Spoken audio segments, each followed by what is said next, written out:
People talk about AI and bots for trading, but what about just using AI for some good old research, right? Well, I'm going to use AI in two ways here and do some analysis. So I'm using ChatGPT, which is the probably most popular LLM or language learning model, and I'm going to use something cool called Whisper. So Whisper Flow is a speech-to-text software that's like the best I've ever seen, okay? Take Dragon, naturally speaking, from 20 years ago and just multiply it by 1,000. So a combination of those, I'm just gonna do some very casual natural research here and we'll see what the results are. All right, I am interested in knowing what technology stocks in the US are reporting earnings this week, Monday, April 28th, 2025 through Friday, May 2nd, 2025. Especially consider the Magnificent Seven stocks in your reply, please. So that was me narrating, now giving this to ChatGPT, who's going to search the web. And I have found that with earnings research, they can be a little funky if you're not very specific. So here we go. Now, they're saying that Tesla's reporting tomorrow. That doesn't sound right. I'm going to double check that. Yeah, so when I go to just Google and get the basic information, they reported earnings on April 22nd. So I don't know why it's saying that, okay? Meta, April 30 after the close, let's see. Okay, that is scheduled for April 30th. So that's a valid one we can use. So I'm just gonna remember that mentally.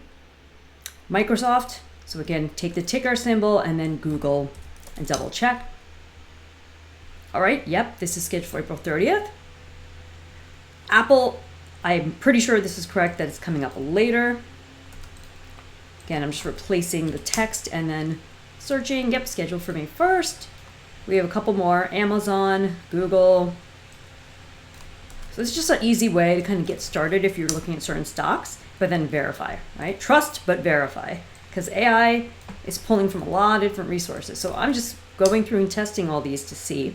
Now, Google has already reported on April 24th. So I'm gonna tell this thing, and then Nvidia is the last one. All right, and that's not till much later in the quarter. So that's true, that's later in May. So I'm gonna correct it first, nicely. Thanks for this initial research. Based on my own web search, Tesla already reported on April 22nd, and Google already reported on April 24th. Let's just see what it says to that. I still get scared of like making AI mad. Oh, you're absolutely right, and thank you for the correction. Okay, so there you go. There's the results if you want to see them. So now it's giving me these upcoming reports, and if I want a detailed preview. So we've got these two here, Microsoft and Meta. So I'll go ahead and start looking at those first. Hope you enjoyed that little look at using AI to help you with your stock research. Now let's get to the charts. All right, so here we have Meta. And in this case, you've seen it's suffered just like everybody else with the tariffs drama, but now is pulling back higher within the month. That candlestick is not over. Here it is in a weekly time frame. And the weekly time frame, we have two lows in this 480 area, which are holding as decent support. We even have an advanced RSI power zone setup that's suggesting further upside. Now I'm going to get to the daily chart and just get right to the key levels on here. So zooming into the most recent action, right? I use three elements: price action, candlesticks like these, market timing, that's the bottom of your chart to make forecasts, and momentum, using my favorite indicator, the RSI power zones. So just based on the daily chart, going from right to left, I've identified support from April 21st. And again, I'm going right to left. Here's resistance at 578.89. Here's resistance, April 9th. Here's resistance, March 25th. And resistance from February 27th. So this is the first step, right? Look at what the price action is doing.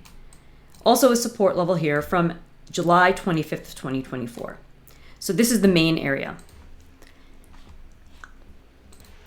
Now, let me make an important point here, okay? We are in an environment where whether it's earnings or economic data that's scheduled or anything else coming out is possibly not going to move a particular stock as much as a tariff related, tweet or post or announcement from a stand would do. That's just the world we're living in right now. That being said, all the price action, market timing, momentum analysis stays the same. So here's what I'm seeing. We had peaked in February, like with so many other stocks and markets, dropped and are now in this dance, kind of deciding which direction to go. While the tariff story remains unresolved, notice I didn't say positive or negative, okay? While we're unresolved and tariffs are still not clear, especially with big players like China, I think that we're going to continue to dance around and potentially stay lower than 600 on Meta, yes, even with earnings announcement, because of what I assume from my just initial thoughts on Meta without deep research would be effects on their market, their related services, right? So keep that in mind, that while there's continued uncertainty, that's probably what's going to keep things bearish. It's not a positive or negative about specific numbers or negotiations, it's having answers. Now, let's say by the off chance that we get a resolution before the April 30th earnings, well, then you need to be out of the way and out of any sort of short positions because you might get a big pop higher on the uncertainty being resolved and new certainty being present. And these are the key resistance levels that I'd watch along the way. So that's the case here with Meta. You saw how I used the AI to do some research. And let's take a quick look at Microsoft. So Microsoft is in a similar vein, right? Having gotten beaten up with all the tariff news. This is the monthly chart. Let's look at the weekly.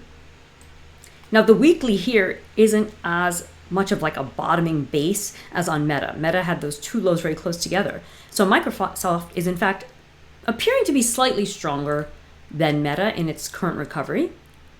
So that's something to keep an eye on, but let's really dial in on that daily chart. And just like I did on Meta, because again, these charts look so similar, and this is not uncommon. If you're glancing around at tech stocks and you're like, why do all these charts look the same? It's because they're all really adapting to the current same uncertainty, right? So they've got a lot of consolidation after that fall and are waiting for some resolution one way or the other. And here are the resistance levels that I would monitor. So I'm not going to read all the levels out. You can capture those. Here's the support. And the momentum story here is very similar, but it's actually, when you look in the daily chart, it's a poorer situation than for Meta. So we have been declining since January and remaining beneath the bear resistance power zone and above the bear support power zone. So Microsoft would have a little bit more resistance to get through before we could really pick up the pace of action here. And if it's able to get through this barrier, if we get a resolution, if we get certainty, right? Again, it's not a good or bad thing. It's like if we get some news that the tariffs is settled one way or the other, then getting above 402.15 would set the stage for a return, I think, to about 430.